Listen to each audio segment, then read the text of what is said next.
makan babi tetap halal. Ya. Sosok emak-emak berhijab makan daging babi sambil baca bismillah agar halal.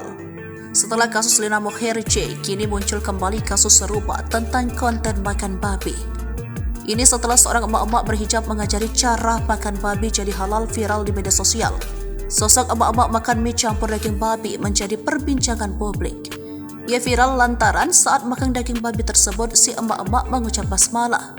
Video konten emak makan daging babi diawali bismillah ini viral setelah diunggah di salah satu akun Instagram @terangmedia. Dalam video terlihat wanita tersebut menjelaskan langkah-langkah untuk mengkonsumsi daging babi agar halal.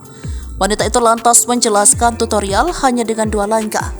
Pertama, harus membaca basmalah terlebih dahulu, kemudian dilanjutkan dengan surat Al-Fatihah.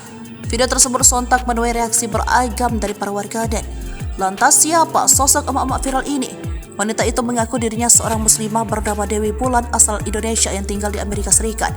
Dewi Bulan viral lantaran memakan mie campur daging babi tersebut. Si wanita membaca bismillah.